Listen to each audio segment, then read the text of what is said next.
So I'm recording. Well, I looked over a couple of the emails, the conversations that we've had via email. Why don't you tell me a little bit about yourself? Yeah, so well, I'm a teacher. I've been teaching in the classical Christian school world for the last 9 years here in Austin, Texas, at Regent School in Austin. And before that, I was in home building for a couple of years. And before that, 2 years at Trinity Academy in Raleigh, North Carolina. So presently, we're a team of about four former teachers at Regents. We're starting a new school called Waterloo Wow. School. Yeah, Cool. new high school. So Wow. it's exciting. It is a complicated endeavor. So, but fun. Yeah. Yeah. My parents were in the 70s on the ground floor of starting an elementary Christian school in Paterson in an old mill. And when I was in junior high, I as a junior high kid help out cleaning out that mill and doing stuff. And so starting a school is a big task. Yes, it is. It is indeed. Was that Paterson, New Jersey? That's Paterson, New Jersey. Yeah. All right. Yeah, I thought I saw that you grew up there. So that's Yeah. neat. How do you know Paterson? Well, so when I was in seminary at Princeton, my wife would do some work she was an environmental geologist. So there's plenty of opportunity to do cleanup work there. So. Oh yeah, there really is. And Yeah. and geologically, it's a fascinating place with the Passaic Falls. Yeah. And the raceways in that old mill section. And Paterson is an interesting place. So We love New Jersey. And nobody knows about all the horse country and the beautiful countryside. They think of urban trash, but it's a wonderful state. Yeah, the Garden State. It's the Garden State. People are like, the the Garden Garden State. State. That's right. Yes. Feeding hungry New Yorkers. That's right. And then taking their garbage and putting them into landfills in New Jersey too. That's right. Yep. So you teach classics, and describe that a little bit.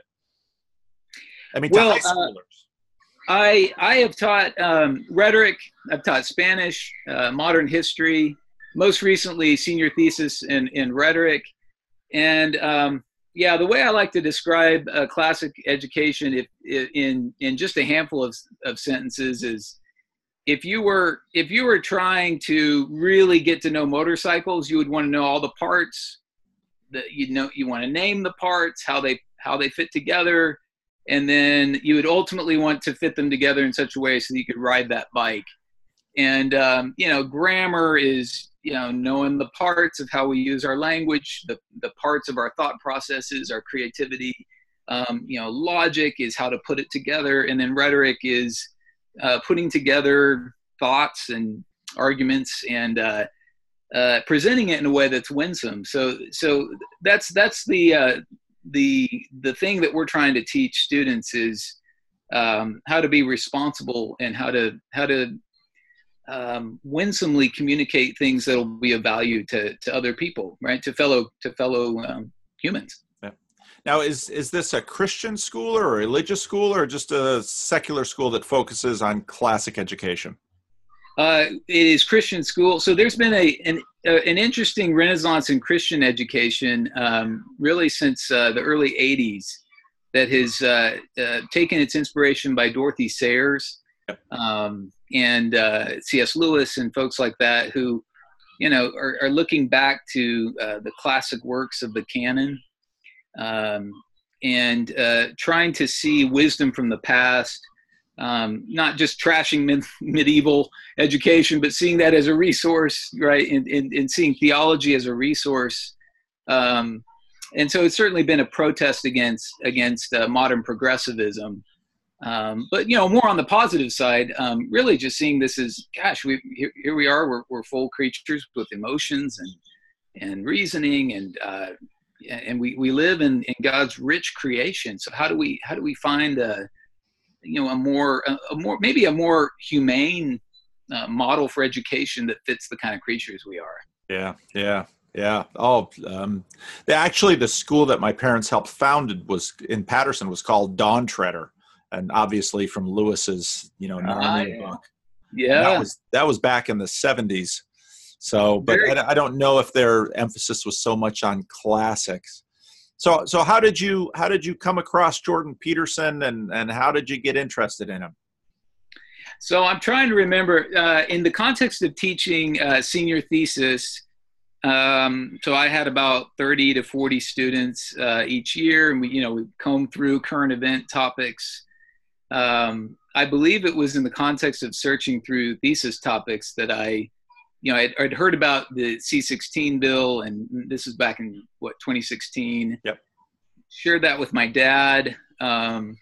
He started watching Jordan Peterson videos, and I kind of dropped off for a while, and then he actually sent me the link to you and your interview with Jordan Peterson. I think it concerned Easter.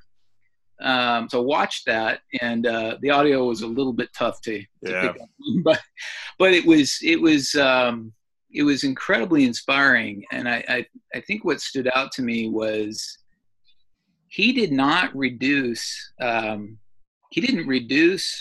the Christian message of Easter to something that can be entirely explained on a secular plane in scientific terms. He's very careful to make a nuanced distinction between what we can understand and see empirically, which is his domain. He's a scientist. He's a psychologist. But he seemed incredibly open to the reality of the resurrection. And even so I started watching his videos. I watched the biblical series, the first few videos of that at least. And the way he started handling the chaos theme in Genesis just absolutely inspired me.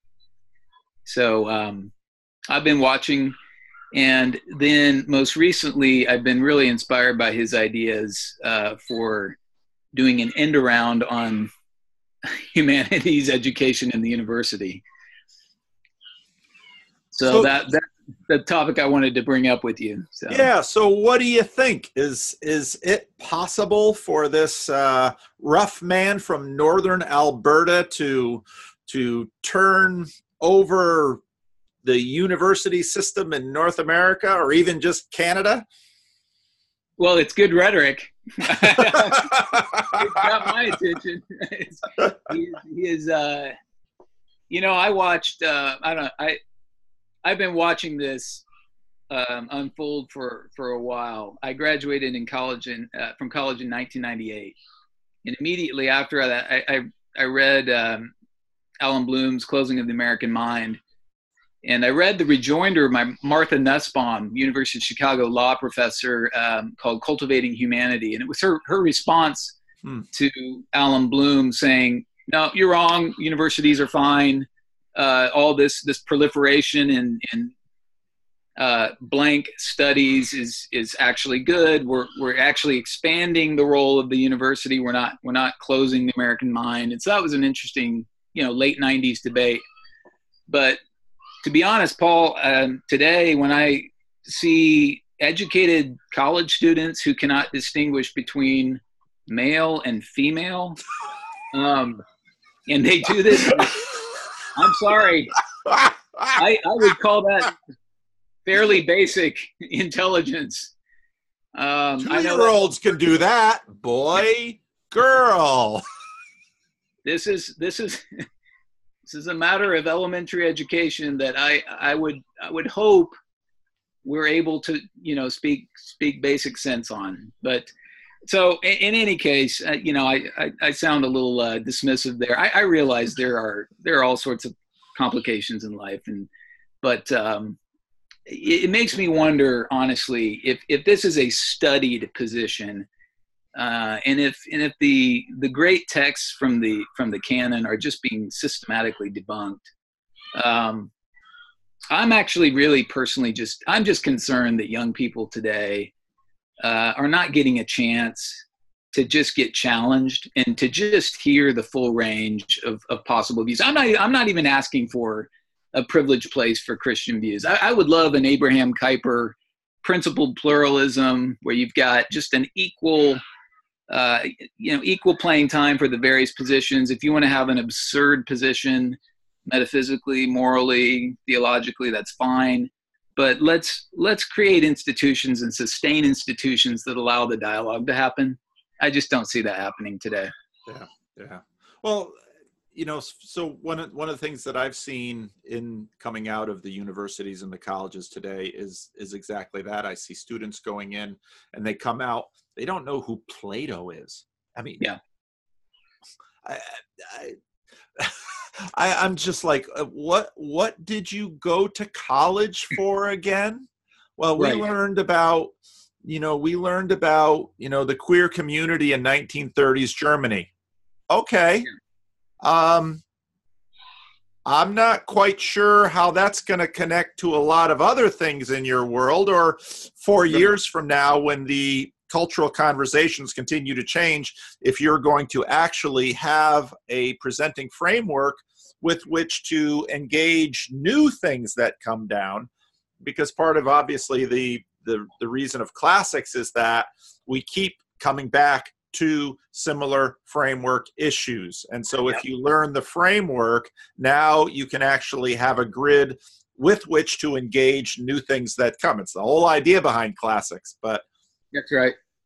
And you would have thought that those who were stewarding the university that is intending to steward the next generation would have this fundamental understanding of why we have the shape it has. And so then my question is always, how did we lose this? Where did that drop?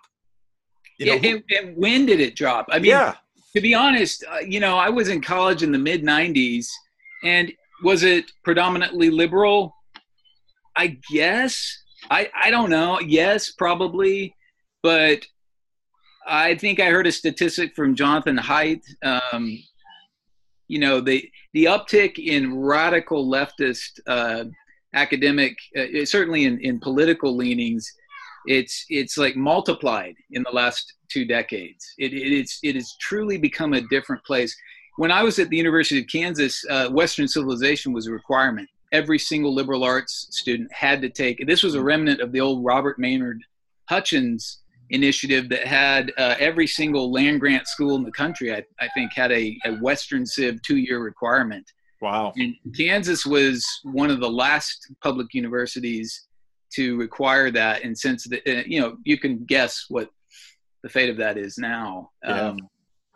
And to your point, Paul, I mean, honestly, if we're equipping students with basically just the tenets of an ideology in the humanities, is it any wonder why parents are like, I'm not going to pay for that. And I don't recommend that you take on a lot of debt, honestly, to get a degree that's just going to entrench your ignorance and your lack of critical thinking ability. That's just not worth it. And the numbers are, they're starting to appear. It's clear this is not, it's not sustainable. You can go into $40,000 debt for a 4-year liberal arts education, or you can watch these Netflix shows and you'll kind of get the same thing out of them. You'll kind of get woke and those Native Americans, they got a raw deal. Yeah. I'm gonna go change that. Well, you go right ahead. Yeah. Yeah. So in the meantime, and I would love, to be frank, I would love for there to be a serious conversation about the pluses and the minuses of Western civilization. So don't hear me wrong. Westward expansion and manifest destiny, plenty of evil, but it's, to me, the thing that's scary is as I drift in and out of this YouTube world, it's like we're producing a generation of young people that really just can't even have the conversation. They can't even do the heavy lifting because they're taking refuge into safe spaces. Yeah. And I'm worried about that. Yeah.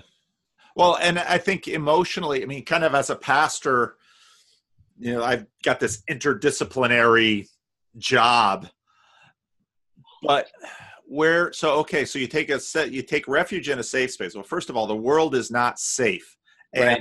and you will not maintain, because religions have for a long time tried to build walls and create safe spaces. I mean, Christian Reformed Church, in many ways, we had our own schools. Yeah. We've played that game in a far more serious way than you just getting mouthy with your neighbor because he has a Harley and voted for Trump. You know, this is, people have played this game in a serious way over the centuries, and we have a fairly good idea what happens when this paper bag, that the safe space that's kind of like a paper bag that you've constructed, when it's out in the rain and it falls apart. Well, now there's an opportunity maybe to grow or to just collapse and, flap on the dock like a fish out of water, which I see a lot of. So, and that's a great point. And, I'm now in my mid 40s, and I'm looking at the events of my life. I have 5 boys. You get to this stage of life, and whether it's work or family and challenges of raising kids, the God's honest truth is life is kind of hard. Life will present you with your plate full of chaos and challenge. That's right. And if you have never been challenged at any point in your education to encounter uncomfortable ideas and to say, I'm not sure I know what to do with that, I'm going to have to spend some time on that. Not only are we institutionalizing that, we've unintentionally, through our technology, we've supplied ample opportunity to distract yourself from that project. That's right.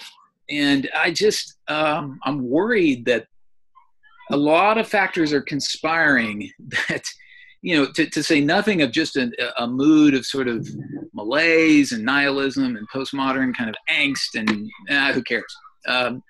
You've got a pretty toxic mix there, unless you've given some pretty robust theological reasons for caring. And maybe it's not even all that sophisticated. Maybe it's just this basic moral sense that you ought to try. But I'm worried. I'm worried that we've come to a place in our cultural moment where I'm sure that a lot of that's happening in a lot of schools. I hope so. Yeah. But the drift is worrisome. Well, and I think that's one way to understand the Peterson phenomenon. Yeah. Because, like you say, our culture offers a number of effective escapist mechanisms to not deal with the hard things in life. Watch Netflix all the time. Just, binge watch. Yeah. Yeah. Retreat into porn or computer games, or, the older answers, drugs and alcohol, or some of the emotional ones, anger or cynicism. And so what kind of, I think we've seen is that Peterson kind of sent out a beacon. Yeah. And people who got to a point of saying, I all the Netflix shows kind of are the same after a while. And what's been interesting to me in terms of at least the people that found my channel, most of those individuals, it wasn't that they were removed from media. They went all the way through media. And it's like, well, I can only listen to so much music. I've already burned through everything interesting in Netflix, and all the new stuff is just the old stuff repackaged. So I'm going out to YouTube land, which is really the Wild West, and boom, here are actually some people who are, and they're talking about like Plato and Aristotle and Augustine and Aquinas, and Wow. And then suddenly people are like, whoa, tell me more about this Augustine. My Western Civ teacher would have been so envious. Yeah. Well, no, seriously, that is intriguing, Paul. To be honest, that you would be bored by Netflix and find Aristotle, Augustine on YouTube. I mean, Kierkegaard is dancing in his grave right now. I mean, this is like, the life of aesthetic diversion just got disrupted by YouTube. It's like, it's true, because that's who. So who watches me? Well, I'm a tiny little channel in this big sea of YouTube. Who finds me? Obviously, the algorithm via Jordan Peterson, but it's engineers and it's coders and it's I talked to Nick the other day, who's basically stuck in his home because his cancer treatment scorched his immune system, and so boom. Well, this is finding this book in the dusty library and tell me more of Plato and Socrates and Western civilization. And Kierkegaard should be the mascot for this. That's right. It's true. It's beautiful. And it's, to me, it's refreshing because, I mean, technically I could have these conversations with my neighbor next door, but I'm not going to, for various reasons. And, the internet has given us an amazing tool. It's a discussion room. It's a seminar, and it's free. Yeah. Yeah. And so when Peterson started talking about his overall rationale for why we should, let's just take what we have available and see what we can do with humanities education, I got really intrigued by that. It's a pretty persuasive case. Do you know where is he with the project? Have you heard anything new, or is it? He says that people are working on it. Well, that kind of sounds like Trump's Space Force. People are working on it. Okay, show me something when you unveil it. The challenge doesn't seem to be having people create content. That is happening. And people who are motivated and enthusiastic about it, I am amazed at the number of people that find me who are underemployed or unemployed and spending lots of time and hours working Wikipedia and public domain sources to read Hume or Aristotle or whatever. I'm thinking, this is fascinating. So I'm not terribly concerned, by what the information age has done is actually afforded people for little or no money access to amazing things.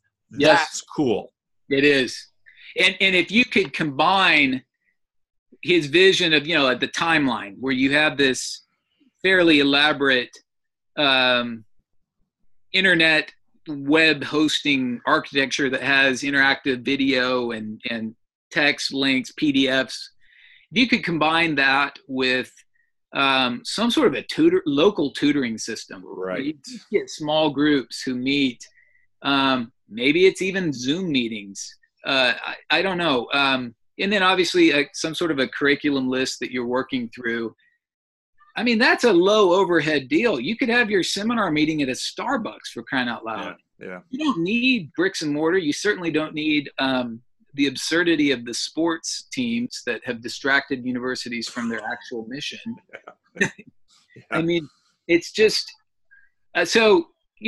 things are not looking good for bricks and mortar institutions. Yeah. But the internet, I used to dismiss it. I was a Neil Postman guy for a long time. I still am. And so technology, you hold it with a certain critical distance. But I got to tell you, man, YouTube has for all of the riffraff, it has, I've been impressed with what you can find. Yeah, I feel the same way. I think that the challenge is going to be, kind of the last mile in terms of one of the things that the universities have effectively offered is a degree of accountability. Yes. That will, and this is always true of us. We're having fun over here, but almost always the really important learning is in that last mile. It's getting that paper done. That's right. And it's having those cherished ideals that have really been born out of your neediness and your selfishness finally brought into some light. It's, C.S. Lewis in The Great Divorce, when, do you want me to take that serpent off your back? Oh, yes. It's that last moment. And that's something that universities, by virtue of face-to-face community, could accomplish. Yeah. I've run over the last number of years kind of a quick and dirty theological education program that has kind of worked out into Zoom meetings now. And so the program was originally going to have kind of you work with a local mentor in your church to do hands-on ministry. You do assignments that you'll also, because you figure your pastor has had a formal theological education, he can critique that, and then I'll do supplemental lectures, basically, because most pastors don't have the time or interest to do the kinds of things that I do, and that's what I've done on YouTube. And what I found is that people really like that component, the YouTube, the me doing the lectures and the interaction and the Zoom meetings, but assignments, and it's only the most highly motivated students that will actually do all the components. Yeah. And that's, so when Peterson talks about accreditation, it's like, well, that's because you really have to pay someone the time to read through all those crappy papers. Yes. And to mark them up. that's a really, and to, hopefully walk them through a way that they could improve their writing, their thinking. Yeah. And that's not easy. And you really probably can't do a lot of that online. Nope. So the local tutor, as much as it is exciting to think about having this be web accessible, I think that network of local tutors is absolutely crucial. Yeah. But then you have to certify them. You have to hold them accountable. And the reason I have so much skepticism about Peterson in this is, depending, of course, who his partners are, who haven't really been so much disclosed, is I don't find in Peterson someone with an institutional orientation. Mm-hmm. And what institutions provide is that determined, persistent, regular, you can set your clock on it. Here is the deadline. These are the steps unto the deadline. And students need that. Yes, they do. Because it's like boom, boom, boom, boom, boom. And Peterson's out there with his vision and all of this. But there's a reason that schools get institutional very quickly, because those habits of institutions are really conducive to the kind of accountability that so often we all need. And that's a paradox, right? Because you're right. I think he actually inclines towards the more liberal temperament. He's oriented towards ideas, and he wants to start new things and talk about ideas. But he's also quick to assert we need those conservative types. We need those institution maintainers, and it's just I find it another instance of so many unnecessary and frustrating polarizations where you have creative ideas and compassion as though that were somehow opposed to the hard work of keeping a thing running. And it's like I would love to see that balanced vision actually bear some fruit here. Yes. Well, and again, part of my skepticism with Peterson in this is that I haven't seen him exhibit these traits in himself. Yeah. I'm gonna redo the biblical lectures in November of 2018. No, that's gonna be November of 2019. Because I'm doing the tour. Great, I can understand that. But and conversations I've had with people who know Peterson personally will often say, I'll ask them, one of the first things I ask them, does he have a plan? And they say, no. Just not, well, maybe, kind of, sort of, no. Temperamentally, that's not who he is. Yeah. And that's why I often contrast him with, say, Billy Graham, who Billy Graham did the road show. Yes. But he also behind him built this institution. And that's what gave him, because institutions magnify and give durability and persistence. You know, individuals versus institutions, individuals seldom win. So especially over the long haul. Yeah, that's right. That's right. No, that's a great word. That's it. We really do need both. And we, you know, I myself incline towards the ideal, towards the generating new ideas. I've always been that way. But you're absolutely right. If I didn't have team members who have feet firmly planted on the ground, you know, I wouldn't be able to do anything. Yeah, you're starting a new school. I dare bet you have a couple of people there that are just, they're organized, they're meticulous, and it's like, these are the boxes we must check off. But I want to do that. Okay, you will. You nailed it. We're better together, right? That's right. That's right. No, it's like me and my wife. I mean, to be honest, she's so awesome, and she anchors me in so many ways. But it's a beautiful picture of the body, man. I think it's wonderful. We need each other, and I think that's the opportunity that as Christians that we have to show the world today. We're so polarized.